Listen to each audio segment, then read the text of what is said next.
देखिए, आज का जो आर्टिकल है ना वो इंडियन एक्सप्रेस का आर्टिकल है। और एक नई चीज के बारे में राइटर ने लिखा है। नई चीज ये है कि अभी 26 अगस्त को एक सुप्रीम कोर्ट में की प्रोसीडिंग की लाइव स्ट्रीमिंग हुई। लाइव स्ट्रीमिंग का मतलब आप लोगों को समझ में आ रहा होगा। लाइव स्ट्रीमिंग का मतलब कि जो भी वहां पे प्रोसीडिंग चल रही है उसका वीडियो बनाया गया होगा, वीडियो ऑडियो के साथ वो आता है। तो इसकी लाइव स्ट्रीमिंग हुई। हालांकि ये कोई नई बात नहीं है। इसके बारे में स्वप्निल त्रिपाठी का एक जजमेंट था, मतलब सुप्रीम कोर्ट का एक जजमेंट आया था। वो केस का नाम था स्वप्निल त्रिपाठी 2018 में। उसमें सुप्रीम कोर्ट ने दो टूक शब्दों में साफ साफ कह दिया था कि जो मामला भी कॉन्स्टिट्यूशनल इंपॉर्टेंस का होगा या जो मामला भी नेशनल इंपॉर्टेंस का होगा उसकी लाइव स्ट्रीमिंग कराई जाएगी। अब आप लोगों के दिमाग में ऐसा ख्याल आ रहा होगा कि यूट्यूब पे हम वैसे भी देखते हैं लाइव स्ट्रीमिंग का। किस जज ने फटकार लगाई डीएम को, आईपीएस को। तो ये कहां से आ गया? क्योंकि लाइव स्ट्रीमिंग तो 26 अगस्त को पहला लाइव स्ट्रीमिंग हुआ है। तो आपकी जानकारी के लिए बता दें, Gujarat high court, Karnataka high court और पटना हाई कोर्ट में ऑलरेडी लाइव स्ट्रीमिंग चल रही थी, मतलब चल रही है। तो आपने जो भी यूट्यूब पे देखा है अभी तक वो कहीं ना कहीं गुजरात हाई कोर्ट का होगा या पटना हाई कोर्ट का होगा या कर्नाटका हाई कोर्ट का होगा। अब इस पे राइटर इसके फायदे बताते हैं, इसके नुकसान भी बताते हैं। उसी पे हम डिस्कस करेंगे। लास्ट में एक सजेस्टिव अप्रोच देते हुए इसको वाइंड अप कर लेंगे वीडियो। तो यदि हम फायदे की बात करें तो बहुत बहुत बड़ा फायदा एक ही होगा। लाइव स्ट्रीमिंग से क्या फायदा होगा? सुप्रीम कोर्ट में जो प्रोसीडिंग होती है केस की, उसकी यदि लाइव स्ट्रीमिंग कर दिया जाए तो उसका क्या बेनिफिट हो सकता है, उसके एडवांटेजेस क्या हो सकते हैं, उसके वैल्यूज क्या हो सकता है।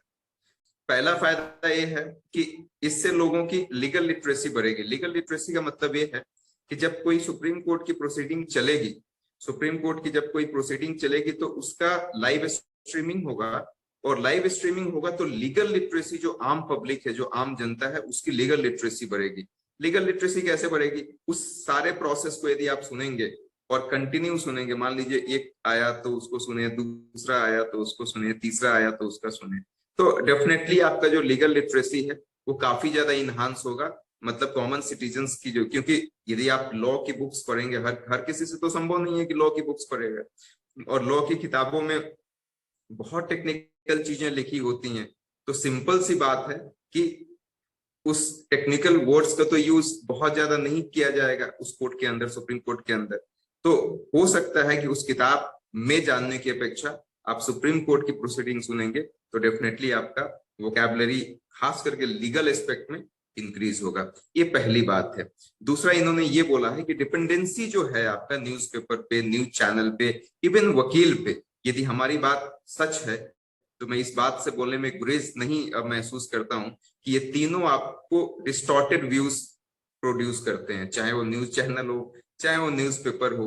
न्यूज़पेपर के बारे में तो एक कोटेशन मैंने पढ़ा था कि if you are reading the newspaper you are informed, sorry, if you are not reading the newspaper you are not informed, but if you are reading the newspaper you are misinformed. कहने का मतलब ये है कि 100% या 24 carat तो आपको newspaper में भी नहीं मिलता है, और वकील तो डिस्टॉर्टेड व्यूज देते ही हैं। तो सिंपल सी बात है कि इन तीनों का डिस्टॉर्टेड व्यू या किसी चीज को प्रोपेगेंडा बनाने का हिसाब किताब खत्म हो जाएगा जब लाइव प्रोसीडिंग आप खुद ही देख पाएंगे। तीसरा, इन्होंने ये बोला है कि राइट टू, ये क्या बोलते हैं इसमें, right to justice. Yes, fundamental rights का एक पार्ट है राइट टू जस्टिस, मतलब आपको जस्टिस होते हुए देखने का पूरा राइट है। तो right to justice fundamental article 21 के अंडर में आता है। तो उसके तहत आप ये आपका मतलब फंडामेंटल राइट पूरा हो सकता है यदि लाइव स्ट्रीमिंग कराई जाएगी। तो इसके साथ साथ वकील के परफॉर्मेंस को आप इजीली एसेस कर सकते हैं कि जो वकील आपने हायर किया है वो किस तरीके से वहां पे मतलब उस प्रोसीडिंग में पार्टिसिपेट कर रहा है, कैसे आपको डिफेंड कर रहा है। इनफैक्ट अगेंस्ट में जो बंदा बोल रहा है उसकी बातों को भी आप इजिली एसेस कर सकते हैं। लास्ट इन्होंने जो एडवांटेज बताया वो ट्रांसपेरेंसी की बात कही है कि जुडिशियरी में ट्रांसपेरेंसी होना चाहिए, और लाइव स्ट्रीमिंग से अच्छा ट्रांसपेरेंसी और क्या हो सकता है, क्योंकि सारी चीजें आपके सामने घटित होते हुए देखेंगे कि किस तरीके से जुडिशियल प्रोसीडिंग हो रही है सुप्रीम कोर्ट के अंदर। अब इसके कुछ नुकसान भी। यदि डिसएडवांटेज की बात करें तो आपको ये पता होगा कि 30-30 सेकंड का टिकटॉक टाइप का वीडियो लोग चला देते हैं, अच्छे अच्छे थंबनेल्स देके। कि सुप्रीम कोर्ट के जज ने लगाई आईपीएस को फटकार, डीएम को फटकार, सुप्रीम कोर्ट के जज ने, सॉरी हाई कोर्ट के जज ने लगाई ये पति पत्नी का मामला सुलझाया। तो एक्चुअली क्या होता है कि वे अपने व्यूज बढ़ाने के लिए और लाइक्स बढ़ाने के लिए इस तरीके के थंबनेल्स को यूज करते हैं। आप पढ़े लिखे लोग हैं, इस बात को सोचिए कि 2-2 घंटे की प्रोसीडिंग को 30 सेकंड के किसी वीडियो से या किसी ऑडियो से आप कैसे उस जजमेंट को निकाल सकते हैं। तो ऐसा लोग बहुत ज्यादा करेंगे और इससे कहीं ना कहीं पूरी सोसाइटी प्रभावित होगी, क्योंकि आपके दिमाग में मीडिया ने उस तरीके का माइंडसेट बना दिया है कि सुप्रीम कोर्ट के जज ने इनको लगाई फटकार, या कोई ऐसा काट के स्टेटमेंट बीच से निकाल देंगे जिसका कोई मतलब ही नहीं होगा। जैसे मैं नॉर्मल, आप सोचो ना, मैं क्लास लेता हूं आप लोगों का और उस क्लास में बहुत मजाक करता हूँ, राइट। अब उस मजाक का 30 सेकंड का क्लिप कोई निकाल दे और कह दे कि ये टीचर ऐसे ही पढ़ाता है, तो कितने लोग मेरे पास आएंगे? बहुत सिंपल सी बात है, 2 घंटे का नहीं कोई ले रहा है, उसी 30 सेकंड का जो मैं बोल रहा हूँ एक पर्टिकुलर चीज, किसी के बारे में भी, बॉल्मी के बारे में या किसी के बारे में, XYZ के बारे में, तो अब उसको कोई भेज दे, फॉरवर्ड कर दे कि ये टीचर का देखो पढ़ाने का स्टाइल यही है और यही पढ़ाता है, तो कौन आएगा? नहीं आएगा कोई भी। तो वही मैं समझाने के लिए आपको कह रहा हूँ कि 30 सेकंड का कोई क्लिप निकाल के और यदि दे दे तो सिंपल सी बात है कि इससे इससे क्या बोलते हैं, जो एक्चुअली में जुडिशियरी का फैसला है वो उसका दूर दूर तक कोई ताल्लुकात नहीं होगा और लोगों के माइंडसेट में कुछ अलग ही चीजें आ जाए।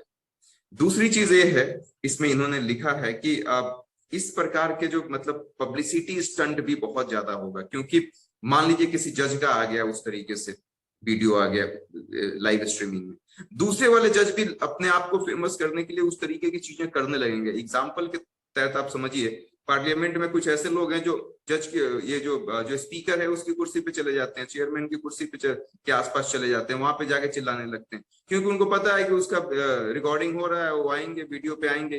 तो पब्लिसिटी इज पब्लिसिटी, चाहे वो निगेटिव हो या पॉजिटिव हो, तो पब्लिसिटी स्टंट बहुत ज्यादा होगा। और मान लीजिए कि एक जज ने किसी डीएम को धमकाया, आईएएस ऑफिसर को या आईपीएस को धमकाया, धमका सकते हैं, धमकाते भी हैं, नो डाउट अबाउट इट, तो अब दूसरा जज भी धमकाने लगेगा, तीसरा जज, डोमिनो इफेक्ट आप किसी को बोलते हैं ना, कि एक ने किया, दूसरे ने भी, दूसरा भी करने लगा, तीसरा भी करने लगा, चौथा भी करने लगा, तो इस तरीके की चीजें होंगी, तो पब्लिसिटी स्टंट ज्यादा हो जाएगा।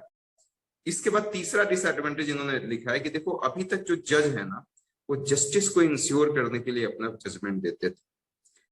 अब क्या है कि वो जस्टिस को इंश्योर करने की वजह से की जगह, मतलब इसमें भी लिखा हुआ है कि पब्लिसिटी और पॉपुलर होने के लिए अपने जजमेंट देने लगेंगे, मतलब खुल के जजमेंट नहीं देंगे।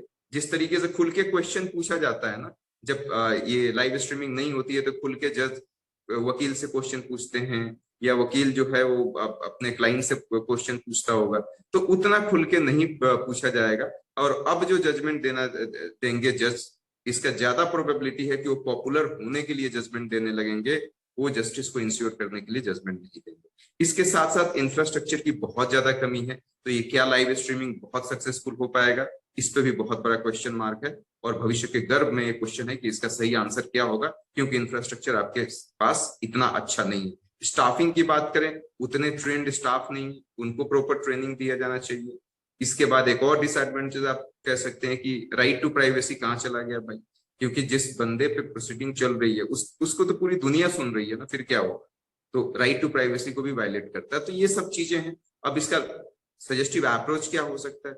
सजेस्टिव अप्रोच यही होगा कि भाई अच्छी बात है लाइव स्ट्रीमिंग करो, लेकिन प्रॉपर रूल्स एंड रेगुलेशंस के साथ करो। ये डिसाइड किया जाए बैठ के कि किस केस का लाइव स्ट्रीमिंग करना है, और जिस केस का भी लाइव स्ट्रीमिंग किया जा रहा है, जब तक टेक्नोलॉजिकल एडवांसमेंट नहीं हो तब तक सुप्रीम कोर्ट के वेबसाइट पे वो वीडियो नहीं डाला जाए डाउनलोड करने के लिए। नहीं तो फिर वही लोग टिकटॉक टाइप के वीडियो बनाने लगेंगे, उसमें से 10-10 सेकंड, 20-20 सेकंड, 30-30 सेकंड का वीडियो निकालेंगे और उसको सोशल मीडिया पे डाल देंगे। और सोशल मीडिया पे एक बार वायरल हो गया वो वीडियो, तो आपके माइंड को भी उसी तरीके से वो मैनिपुलेट कर देता है। हो सकता है कि जज साहब के पास भी वो चीजें 30 सेकंड वाली चली जाए और वो सच में जो ट्रांसपेरेंट जजमेंट देना चाहते हो वो देने में उनको तकलीफ। तो आर्टिकल यहीं पे खत्म होता है। Thank you so much.